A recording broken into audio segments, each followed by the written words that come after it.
Where I live, we've been going through a bit of a heat spell as of late, and that actually has a couple repercussions when it comes to project cars. For one, it makes certain jobs, like vinyl, that are temperature dependent, just impossible to do. Plus, it's just a lot harder to convince yourself to do anything when it's over 100 degrees. But convincing myself to work on the S4 isn't really the issue. It's actually convincing myself to want to drive it this time of year. At first, that might not make a lot of sense. The car is brilliant to drive, and it's set up really well. So why wouldn't I want to drive it in this nice weather? Well, that's actually for a couple reasons. This car has a lot of things going for it. However, one of the things that it doesn't have is the ability to keep itself cool. And the all-black interior definitely doesn't help with this. If you've had a car with a black interior, you know the feeling. Leaving your car in the sun, sitting down, and immediately burning your legs and back the second you touch the material. It feels like you're on fire. But you can't change that. So you start the car rapidly and reach for the AC, only to find out that it needs a recharge, and it's blowing hot air. After frantically turning it off, you think of the next best thing, the windows. Pressing one only to find it doesn't work,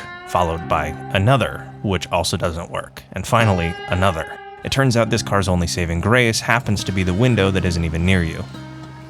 Oh, thank God. I want to enjoy driving this car on warm weekends, so I think we should try to fix some of this. But to do that, we've also got to get past the metal shift knob, which might be the most painful part of all.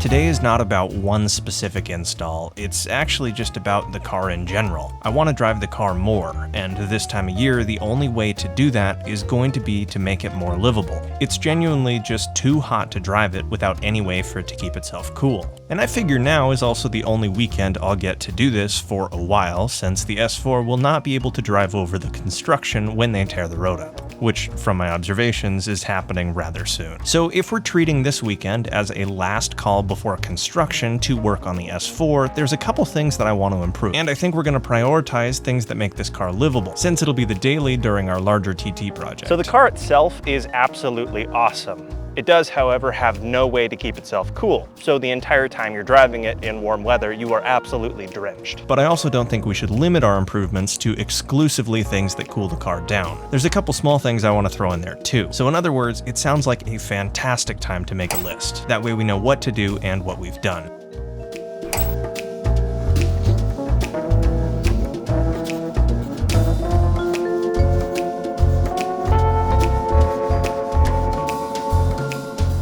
First things first on this list, I'm gonna throw all 3 of the windows that are broken. I don't know why they're broken, but we've got to figure that out. Following is a small quality of life upgrade. It would be sweet if the key fob worked. But that reminds me of something even more important. The windows are going to be nice, but if we could get the AC recharged, that would be better. I'll talk more on that later, but a lot of that one might be out of my hands. I also think replacing the cracked fog light would be an easy fix. The car's obviously gonna need more, but this is a good start. I also think it's worth talking about the AC. Sadly, I can't do that by myself because you can't buy Freon here anymore. As Freon kits are illegal to consumers where I live, the best I can do for this is call a friend of mine and see if he has access to one since he's a mechanic. So that's exactly what I did. And we made plans to look through the AC system itself.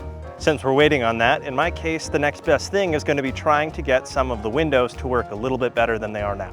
I'm sure I have the ability to fix the windows, but I don't really know what's wrong with any of them. Windows are systems. There's many things that can go wrong. And since there are 3 that are broken, the odds that they all failed in the same way? Not the best.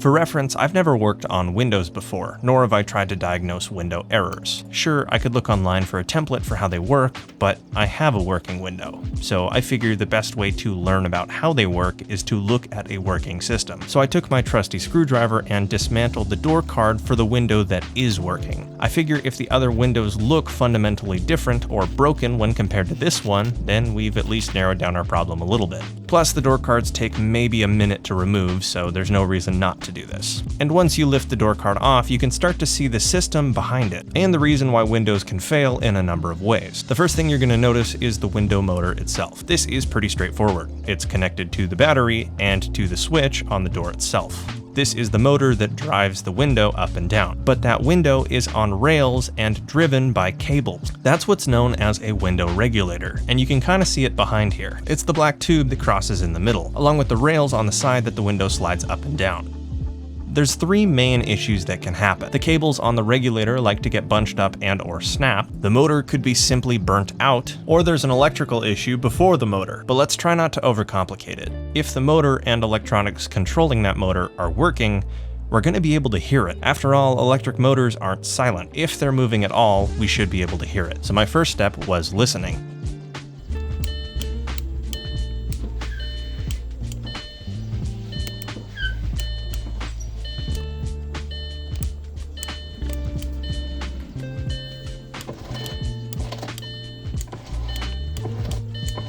Bingo! I can hear that motor spin and it sounds super crunchy, which makes me think that this door ate a regulator. So I chose to take the door card off and get a much closer look. And this time I'm taking it all the way off, meaning I'm going to remove the cable attached to the door handle that's on the back, as well as the electrical plugs connected to the speaker and the door lock.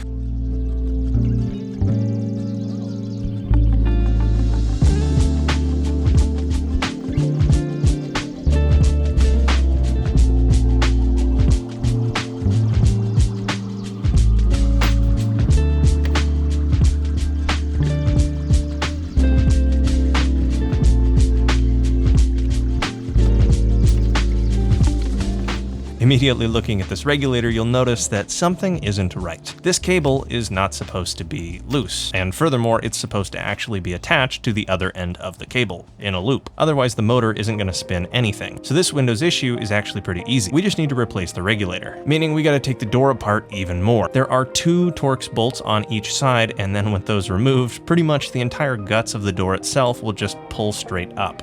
But as I found out, nothing is that simple. There's one plastic Torx bolt that you need to remove in order to remove the lock itself, but then you can actually remove the inside of the door.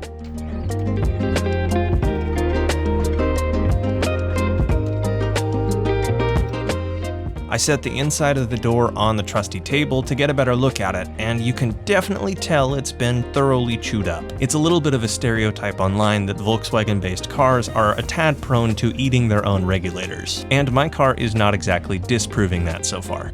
As you can see, this used to be a pulley system that was ran with this metal cable, but it's snapped and it's bound up, meaning that it can't translate any sort of force or move the window. So it's going to need replacing in order to be fixed, meaning the first thing we need to do is take the glass off to get it underneath it, or at least it should have been that simple. This was so bound up and jammed that I had to cut the cable even more and destroy the regulator even further in order to slide the glass down and actually remove it. And holding loose glass like this wasn't exactly stress-free in itself. I was so paranoid about dropping this or breaking it or accidentally stepping on it that I threw it in the driver's seat so I wouldn't forget about it. I can't imagine that glass is very easy to replace or come by. But with it secured, we can remove the motor on the back. Remember, we heard this one work, so I'm not super concerned that the motor itself is bad, but we're going to need to remove it either way to replace the regulator it's attached to. 3 bolts hold it on, and then it can simply pop right out. And if you're curious how it actually spins the regulator, it's toothed like a gear so it can spin the bottom pulley of the regulator and move the window. Pretty simple and kinda cool. Removing the regulator and installing the new one, however, isn't. Since they need clearance for the glass to slide on, this is actually riveted into place. And the only way to really remove rivets is to drill and or cut them out. So this takes a while. The big thing here is to just use as small of a drill bit as you can in order to remove the rivet, because you don't want to make the hole it's attached to any larger. With all the rivets removed though, you can simply pop it out of place and replace it with a new one, which through the power of movie magic, I already have.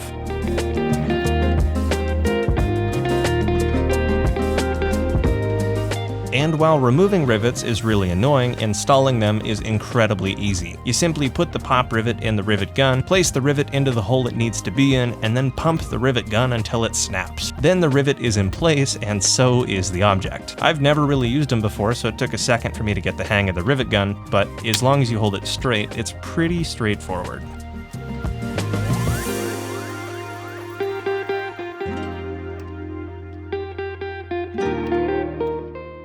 And with the new regulator attached, we can try to reinstall the glass, which once again is incredibly nerve-wracking.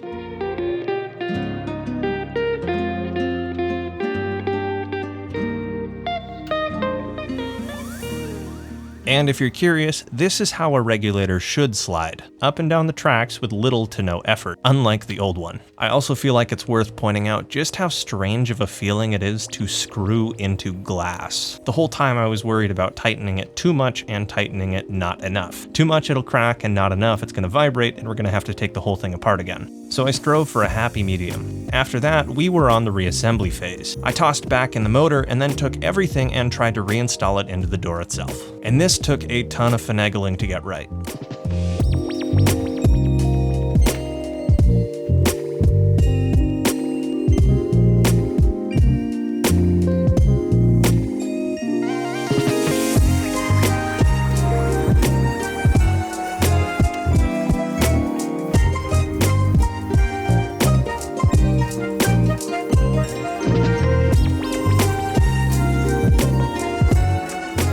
I plugged in just the motor, and I figured now was as good a time as any to test the window itself. With just the motor plugged in, it should work just fine, right? I pressed the switch in the driver's side door and nothing happened, which was honestly pretty frustrating. Mechanically speaking, we knew the motor was working, and we knew the regulator moved the window just fine. It took hardly any pressure. So unless something up front was electrically failing in an unpredictable way, and what are the odds that would ever happen, this door mechanically should be perfectly fine. So I buttoned it up and tried it again. And this time it worked absolutely flawlessly, which was extremely fulfilling. Going from one window to two may not seem like a big jump, but knowing that the air can actually get in and out of the car is a huge improvement. Even if we don't get any others to work, this is big, so why not try the most important window next?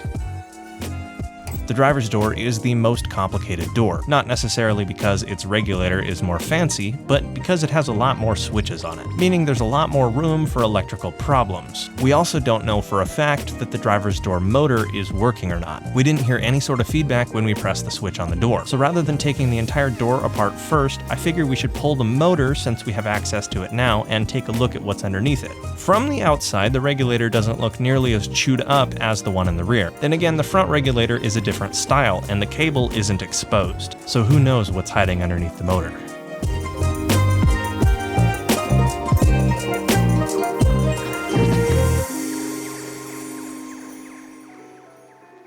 Man, I wonder why the window's not working. This looks totally normal.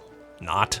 This regulator is even more chewed up than the previous. This car is really doing its part to solidify that regulator stereotype. So knowing that now, I decided to pull the door just like I pulled the rear. And it's the same exact process. We won't really be able to tell if the motor's bad or not until we fix the regulator. Maybe it's burnt out. Or maybe the regulator has tied itself around it so tightly that it physically couldn't move. Who really knows? All I really know is that this regulator is in terrible condition. I really don't know how it self-destructs this poorly, but it did. Also, if you're curious, it looks different than the rear, but it functions exactly the same. The only real difference is the pulley wraps around in a crisscross formation, making an X in the middle. The bolts also don't go through the window. They go through these little pinch grips that hold onto the window itself, so it's a lot easier to remove everything.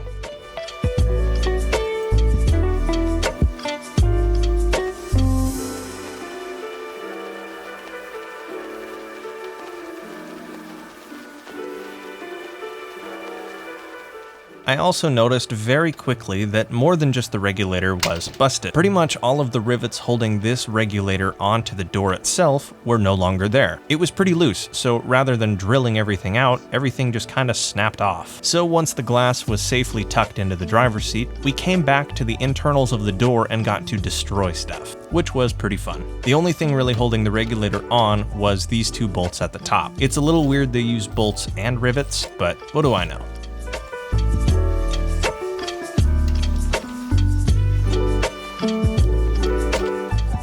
And since these rivets simply popped off, we got to jump straight into installing the new regulator, which sits just like the old one did, and is just as simple to install as the rear. All you do is throw in a couple rivets and reinstall the bolts. It's a weirdly quick swap, so I got to thinking, isn't it strange how easy it is to build up something you don't know about in your mind? Like convincing yourself something is too hard for you to do. That's a thought that crosses my mind a lot. Not necessarily with this job, but just in general. I feel like it's pretty normalized in the world nowadays to convince yourself that you can't do something that you don't already know how to do, before giving it a try even. And that's pretty weird to me. I've always thought that you can teach yourself anything, and I've yet to really be convinced otherwise. So if you're ever in a situation where someone tells you you can't do something, but you feel like you could, try it. For one, it's impossible to know you can't do something without first trying to do it. And second, if you actually can't do it, who cares? It was your first try anyways, and that's what learning is for. You can always do better the next time,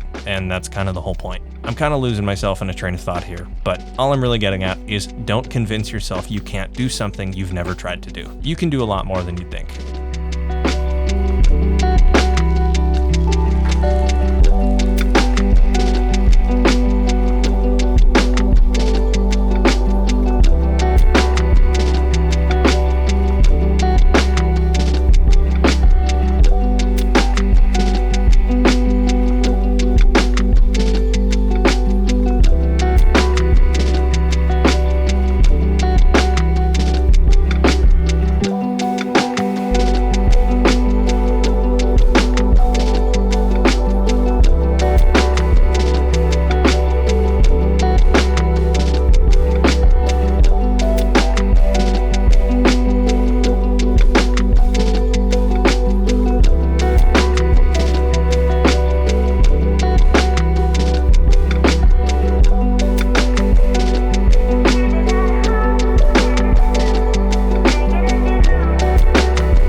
With the door reassembled, I was getting to the point where I was ready to start testing, so I plugged in all the sensors and things got a little weird. First things first, the window didn't work, so I figured it was the motor itself and I tried swapping it. No dice there either though. So after that, I tried reassembling the entire door, and things got even weirder. Not only was the driver's side not working, but now the passenger side wasn't working either. Something that's been working this entire time.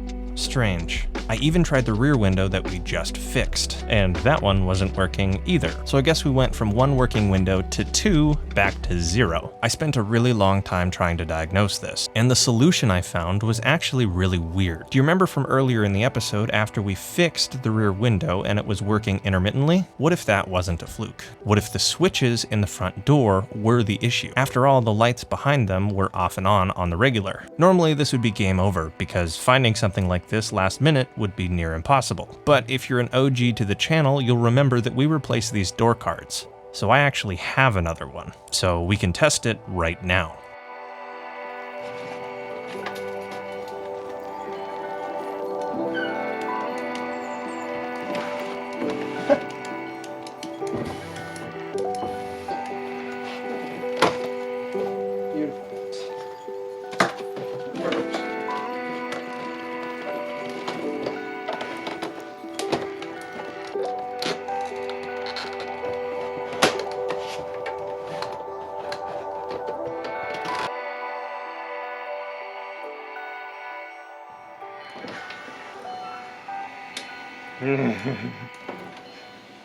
Yes. Yes! So much fun.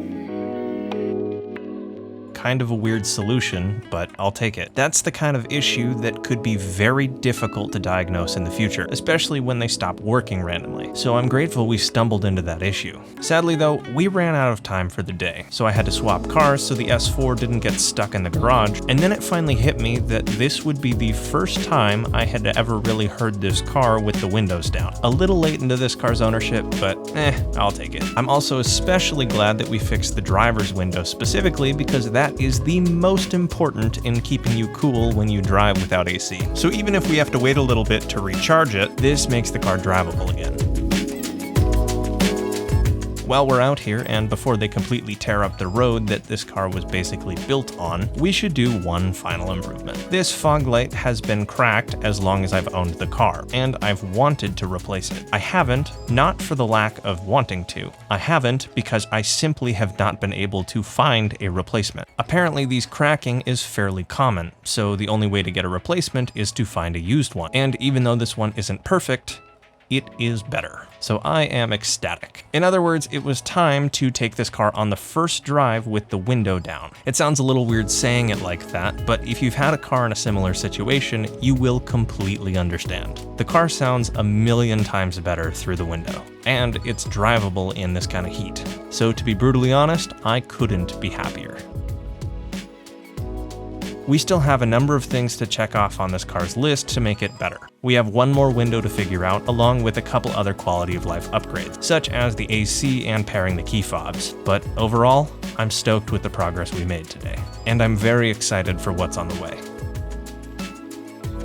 Thank you so much for watching. If you enjoyed the video, consider dropping a like and subscribing for more. That's the best way you can support me and my channel right now. Either way, I'll see you guys in the next episode. Thank you again. Have a wonderful day.